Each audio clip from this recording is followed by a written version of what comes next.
বেসনের সাথে সয়াবিন মিশিয়ে আজ তৈরি করেছি একটা দুর্দান্ত নিরামিষ সয়াবিনের রেসিপি। একদম আলাদাভাবে, একদম ইউনিক, আর এটা খেতে কিন্তু দুর্দান্ত হয়। নিরামিষ দিনে যদি এরকম সয়াবিন হয় তাহলে সবাই কিন্তু আঙুল চেটে খাবে। চলুন তাহলে আর বেশি দেরি না করে এই সয়াবিনের রেসিপিটা আপনাদের দেখিয়ে দিচ্ছি। এখানে আমি 1 কাপ মতো সয়াবিন নিয়েছিলাম। এটাকে গরম জলে প্রায় আমি 10 থেকে 15 মিনিট ভিজিয়ে রেখে দিয়েছিলাম।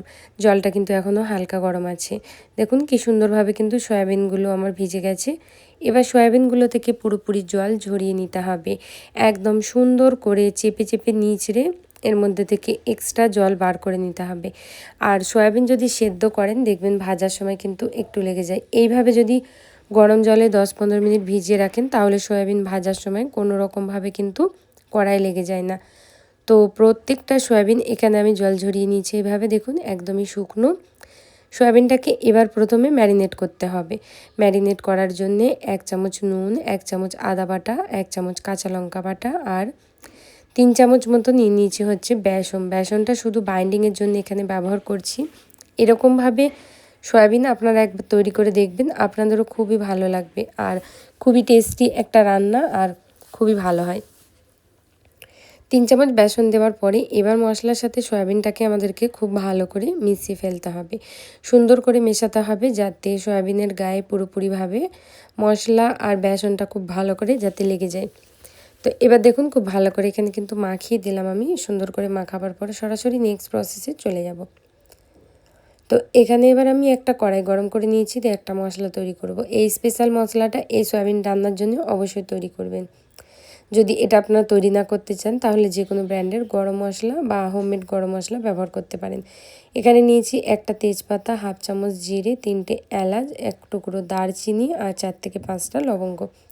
হালকা করে ভেজে নিয়ে কিন্তু সঙ্গে সঙ্গে নাবিয়ে এটাকে বেটে নিতে হবে বা পিষে নিতে হবে। এবার ওই কড়াইয়ের মধ্যেই দিয়ে দেবো সামান্য পরিমাণ তেল। আপনারা পুরো রান্নাটা সরিষার তেলেও কিন্তু তৈরি করতে পারেন। কড়াইটা খুব ভালো করে কিন্তু গরম করতে হবে আর সাথে তেলটা দেওয়ার পরেও ভালো করে গরম করতে হবে।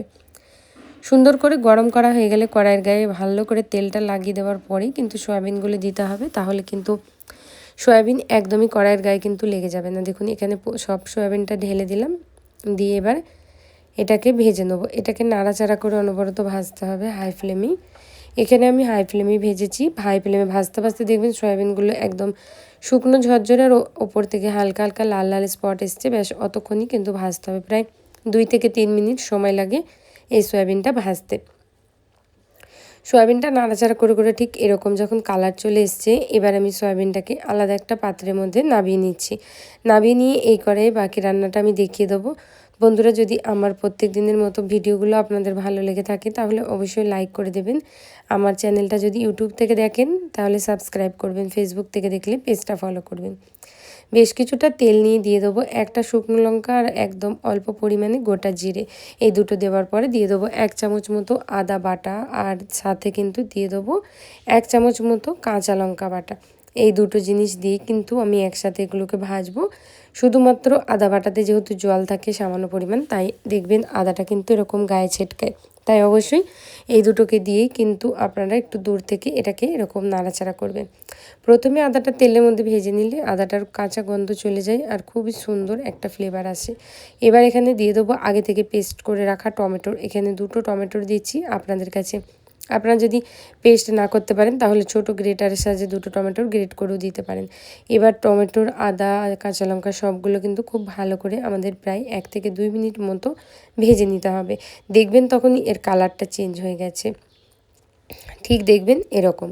আর যখনই কালারটা চেঞ্জ হয়ে যাবে দিয়ে দিতে হবে 1/2 চামচ নুন, 1/2 চামচ মতো হলুদের গুঁড়ো আর 1 চামচ মতো দিয়ে দেবো কাশ্মীরি লাল লঙ্কার গুঁড়ো।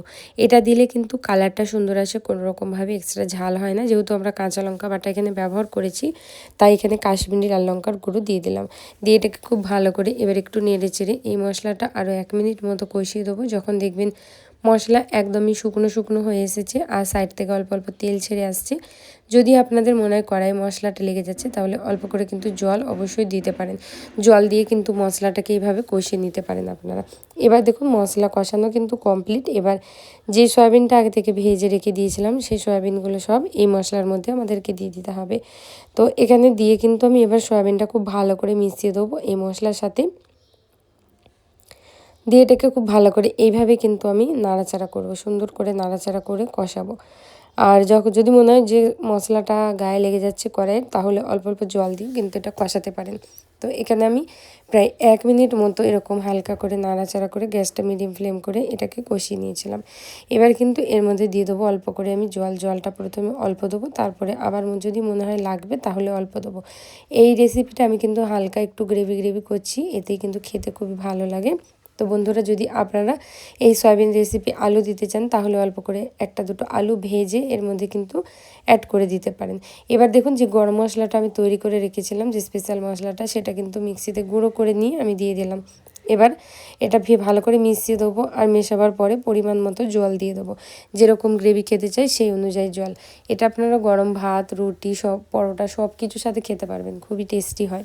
তো এখানে প্রথমে আমি 1/2 গ্লাস মতো জল দিলাম। তো যেহেতু এই সয়াবিনটা একটুখানি ফোটাবো 2-3 মিনিট, তাই অল্প করে আর একটু জল দিলাম। জল দিয়ে মিক্স করে এবার এটাকে ঢেকে রেখে দেবো প্রায় 5 মিনিট মতো লো মিডিয়াম ফ্লেমে।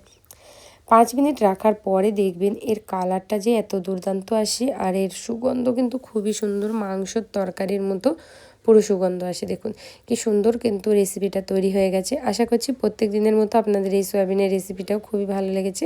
আমার সয়াবিনের রেসিপিগুলো আপনারা খুবই পছন্দ করেন, তাই আপনাদের জন্য আরও একটা রেসিপি এনেছি। ভালো থাকবেন, সুস্থ থাকবেন। পুরো ভিডিওটা দেখার জন্য